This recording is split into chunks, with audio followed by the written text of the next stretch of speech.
Sud Radio, le numérique pour tous, Vanessa Pérez. Bonjour et bienvenue dans le numérique pour tous, l'émission dédiée au digital, à l'innovation et à la tech responsable. Et aujourd'hui, un thème qui nous concerne tous, que l'on soit propriétaire ou locataire, puisque l'on va parler immobilier. Avec nos invités, nous vous ferons découvrir les innovations qui vous aideront à mieux valoriser votre bien si vous vendez et à dénicher plus facilement la perle rare si vous achetez.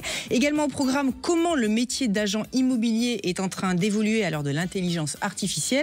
Et restez bien avec nous jusqu'au bout, puisque cette semaine encore, nous retrouverons notre chroniqueur intelligence artificielle avec une astuce pensée pour vous faciliter le quotidien. Le numérique pour tous, spécial immobilier et numérique, c'est tout de suite et c'est sur Sud Radio.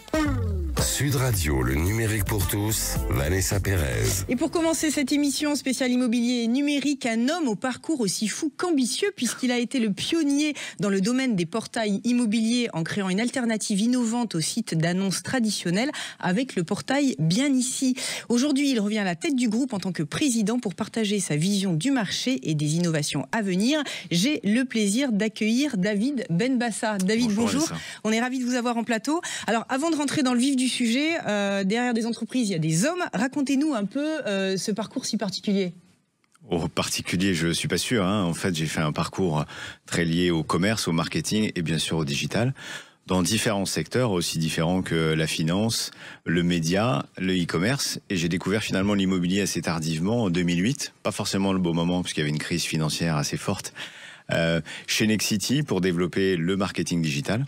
Donc ça s'est plutôt bien passé. Au bout de 7 ans, en 2015, c'est pas moi qui l'ai créé, ce sont l'ensemble des professionnels de l'immobilier qui se sont dit on va créer notre propre portail de diffusion d'annonces. Et ils m'ont fait, je dirais, le plaisir de me nommer à la tête de ce portail, de ce qui n'était qu'un projet au début, pour le développer. J'y suis resté 7 ans, attiré par l'entrepreneuriat, je me suis un peu écarté, toujours dans l'immobilier, mais plutôt autour de start-up qui voulaient découvrir ce marché. Et puis de retour, par un changement de gouvernance, et les nouveaux actionnaires m'ont rappelé à la tête de Bien Ici. Donc un vrai plaisir pour moi aujourd'hui d'être avec vous. Alors David, quand on regarde le marché aujourd'hui, on a l'impression que tout est devenu digital. Selon vous, quelles sont les grandes évolutions qui ont vraiment changé la manière de chercher un logement, on va dire ? Alors moi je le considérerais sur 3 étapes. Le premier, c'est qu'on est passé du papier à Internet. Quand Internet s'est lancé, ça a été une vraie révolution. On était sur du papier avec des petites annonces, avec des petits descriptifs, encore beaucoup de RDC, SDB pour salle de bain, donc des abréviations qui permettaient de... Rez-de-chaussée, salle de bain pour nos auditeurs. Exactement, de contraindre, je dirais, l'information sur le papier. Donc ça a été une vraie révolution. Plus de diffusion, plus de volume d'annonces, plus de qualité de descriptif, même si souvent ils dupliquaient, vous savez, sur Internet et sur le papier. Ouais. Donc on se retrouvait sur Internet avec, encore une fois, ces SDB pour salle de bain. Ça, c'était le premier levier. Après, l'avènement de la technologie, finalement, a apporté beaucoup de choses. Et bien ici, il y a beaucoup participé avec des plateformes comme de la cartographie en 3 dimensions, qui permet finalement de voir le logement dans son futur emplacement. Ça a été très important. L'alerting, le fait de poser des demandes d'alerte et de recevoir automatiquement le bien que l'on recherchait. Il y a eu plein de technologies. Et puis le troisième pan, si je fais vite, pour moi, c'est finalement la libéralisation de toutes ces technologies apportées par le Covid. C'est-à-dire que là, tout a été libéralisé, comme la signature électronique, même si ça existait, là, ça a été beaucoup plus simple. Les visites à distance, les rendez-vous visio. Donc tout ça a permis d'accélérer et d'améliorer pour moi la recherche immobilière et finalement de transformer l'intérêt en transaction derrière. Concrètement, les nouveaux usages justement dans le parcours d'achat ou de location ? Alors très porté par le digital bien évidemment, on dit 90% des recherches commencent par Internet, je pense que ça va, c'est plus que ça.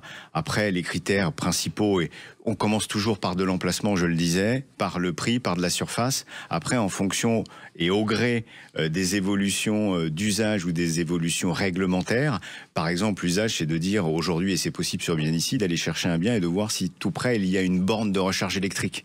C'est important quand on est locataire ou propriétaire de savoir où est-ce qu'on va recharger sa voiture électrique. Ouais. On est passé aussi par des évolutions comme de savoir si la fibre était dans l'immeuble ou dans le quartier dans lequel on allait vouloir habiter. Donc ça, c'est des évolutions, je dirais, d'usage, des évolutions réglementaires comme aujourd'hui le DPE, le diagnostic de performance énergétique, qui est un indicateur extrêmement important dans le cadre de la location, mais aussi d'un achat.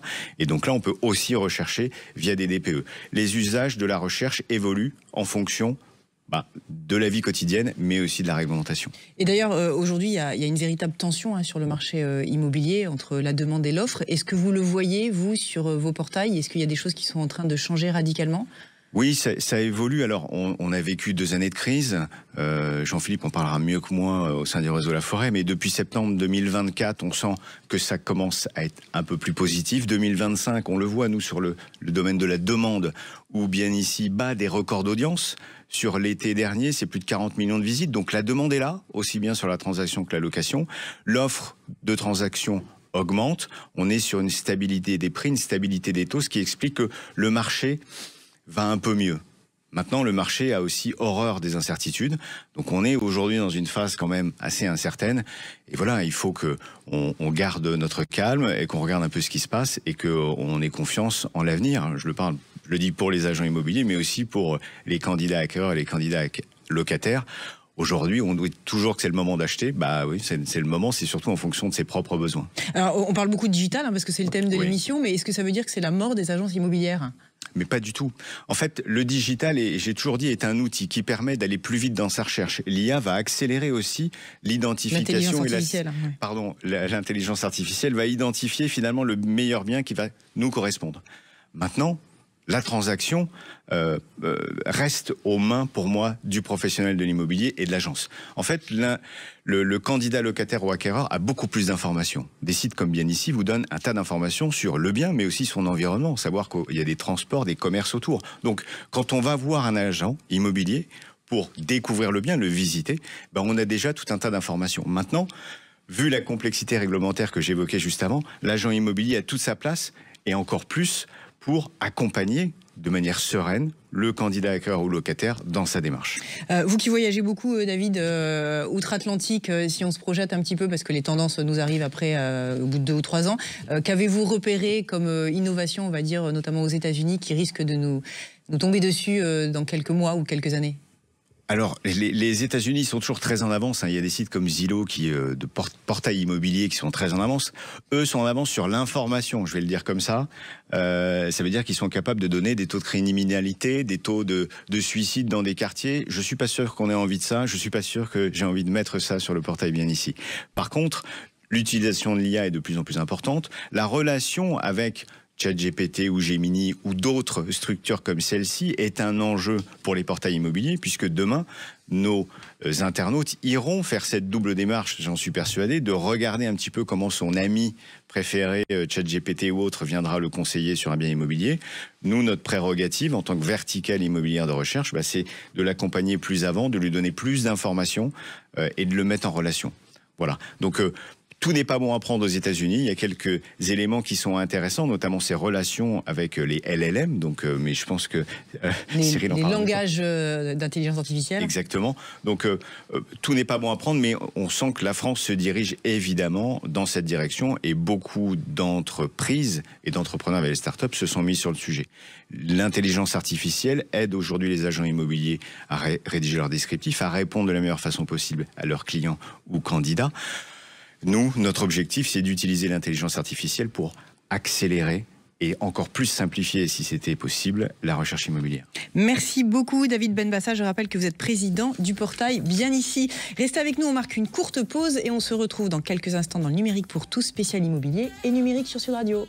Sud Radio, le numérique pour tous, Vanessa Pérez. Et pour continuer cette émission spéciale le numérique et immobilier, j'ai le plaisir d'accueillir Jean-Philippe Dauvio, responsable des opérations La Forêt Immobilier, un réseau qui conjugue agences physiques et outils numériques. Jean-Philippe, on est ravis de vous avoir en plateau. Alors, beaucoup de gens, on va le dire, essayent de vendre entre particuliers pour économiser des frais d'agence.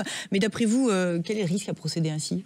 Il y a différents risques. En fait, pour les acquéreurs, il y a le risque d'être mal orienté. Pourquoi ? Parce que un professionnel connaît le prix du marché. Et donc, le premier risque, c'est de surpayer la valeur du bien, puisque lui, le professionnel, il connaît mieux le marché. Il a toute l'expérience requise du quartier.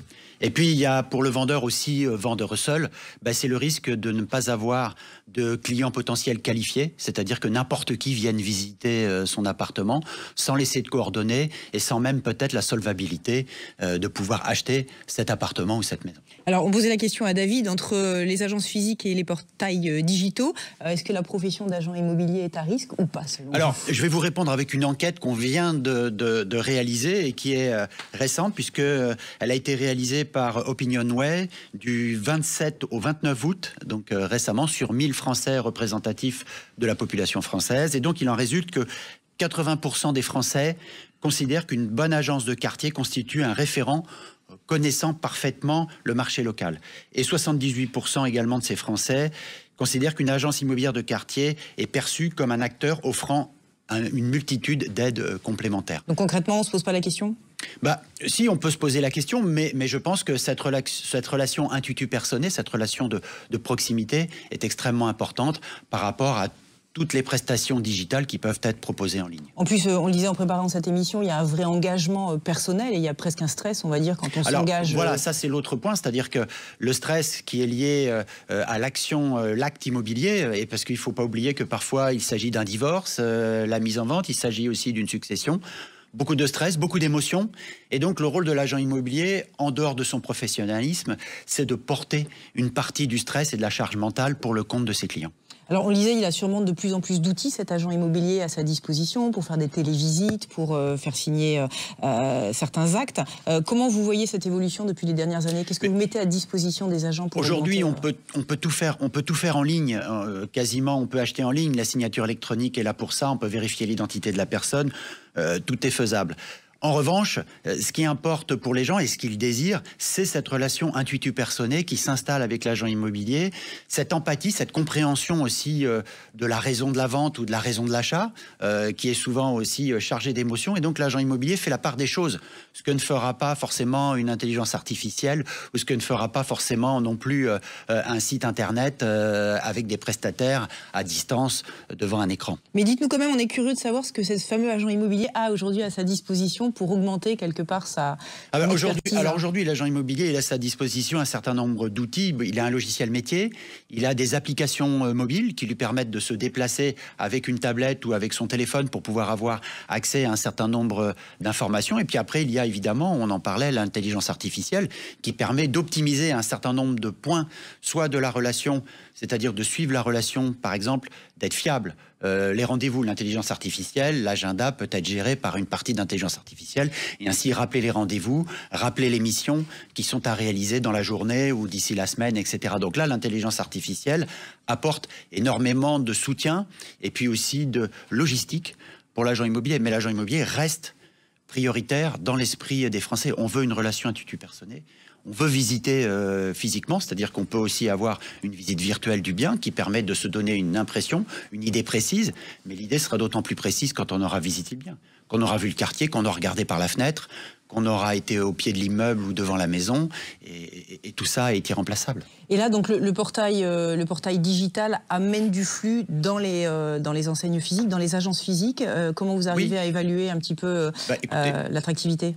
Écoutez, de toute façon, la plupart des agences mesurent l'origine du client, c'est-à-dire que si le client vient par le biais d'un portail ou d'une autre source, eh bien, il le note. Donc, ce qui veut dire qu'il a cette comptabilité, parce qu'il ne faut pas oublier que l'agent immobilier le paye, l'annonce sur le portail. Donc, évidemment, il suit de très près quelle a été l'origine du contact et pourquoi la personne est arrivée dans l'agence pour demander une visite ou une information. Vous aimez bien dire que la plus grosse partie des honoraires d'agence, c'est pour l'humain et pas pour le digital? Oui, absolument. En fait, aujourd'hui, pour vous donner une idée, à peu près, la commission moyenne d'une agence immobilière, c'est à peu près 12 000 euros TTC.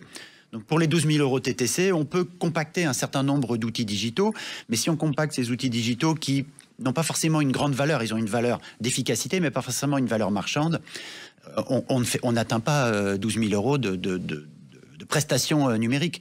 La vraie prestation, c'est la prestation humaine. C'est le temps passé par l'agent immobilier qui va, dès le départ, identifier le bien, estimer le bien et accompagner le client tout au long du parcours avec de la pédagogie, avec de l'empathie. Aujourd'hui, Jean-Philippe, l'actualité du marché, comment se situe le marché? Il vaut mieux acheter, il vaut mieux louer, il vaut mieux faire de l'investissement locatif? En fait, il vaut mieux... Je pense que c'est pas un mauvais moment, comme le disait David, pour acheter, puisque les taux d'intérêt sont encore relativement accessibles, puisque les taux d'intérêt sont un driver majeur du marché, puisque les gens, s'ils ne peuvent plus, s'ils perdent de la solvabilité, ils n'achètent plus. En revanche, là, pour le moment, on a une fenêtre de tir, d'autant plus que les prix n'ont pas fondamentalement augmenté. Je pense à Paris, les prix ont nettement baissé depuis les 3 dernières années. Donc c'est sensible, donc ça veut dire qu'il y a une opportunité actuellement. Merci beaucoup Jean-Philippe Dauvio, responsable des opérations chez Laforêt Immobilier. Et pour terminer cette émission, je vous l'avais promis, on retrouve la Minute Intelligence Artificielle pour utiliser au mieux le potentiel de l'IA en toute confiance. Jingle avant de retrouver notre expert. Biblos-AI.com, l'intelligence artificielle nouvelle génération, présente La Minute IA. Cyril Darmon, bonjour. On est ravis de vous retrouver pour cette chronique intelligence artificielle. Et aujourd'hui, Cyril, vous êtes comme par hasard dans la peau d'un agent immobilier indépendant qui voudrait promouvoir une magnifique maison sur les réseaux sociaux en utilisant l'intelligence artificielle. Alors, on a pris le cas d'un agent immobilier, mais on aurait pu prendre tout indépendant d'une profession qui veut se faire voir sur les réseaux sociaux. Expliquez-nous comment réaliser une annonce qui fasse envie sur les réseaux, Cyril. Bonjour Vanessa. Eh ben, effectivement, les agents immobiliers aujourd'hui, les agents indépendants, ont du mal à promouvoir un petit peu leurs biens immobiliers à travers les réseaux sociaux. Alors, je vais me mettre dans la peau d'un agent immobilier indépendant. Allons-y. Et je vais promouvoir un appartement que j'ai à vendre à Paris, dans le 17e. C'est un T3, refait à neuf, pas loin du parc Monceau. Deux possibilités. D'abord, je vais parler à l'intelligence artificielle, ça peut être Gemini, ça peut être ChatGPT, de façon simple. Fais-moi la promotion immobilière de ce bien dans Paris en lui donnant des informations les plus banales possibles. Le résultat est très simple. À vendre, Paris 17e, charmant 3 pièces, dans un quartier recherché, idéal pour résidence principale ou investisseur. Paris 17e, si vous souhaitez, contactez-moi en message privé. Donc ça c'est basique, c'est eu d'humain, c'est administratif. Voilà, c'est absolument pas engageant, c'est pas impactant, c'est plat. Voilà. Deuxième solution, on va contextualiser et on va parler directement avec l'intelligence artificielle. D'abord, on va lui donner un rôle. On va la sensibiliser. Je suis un agent immobilier qui travaille depuis plus de 30 ans dans la ville de Paris et plus particulièrement dans le 17e. On lui a donné un rôle. Deuxième chose, j'adresse une audience. À qui va s'adresser cette audience? J'ai un appartement à promouvoir sur les réseaux sociaux pour les primo-accédants, par exemple. Les instructions, tu vas me rédiger cette annonce pour qu'elle soit la plus attrayante possible et surtout qu'elle suscite de l'engagement. Utilise toutes les techniques et mots-clés de Facebook pour rendre mon annonce percutante et différenciante. Utilise un peu de storytelling et d'émotion. Donc là, vous avez contextualisé, vous avez donné la tonalité que vous souhaitiez, quelque chose de sympathique, et vous avez précisé l'audience et le contexte de diffusion. Et pour terminer, le détail, appartement 3 pièces, Paris 17e, proximité du parc Monceau, entièrement refait à neuf, à proximité des écoles. Et là, on appuie sur le bouton et on laisse la magie opérer. On a quelque chose de radicalement différent.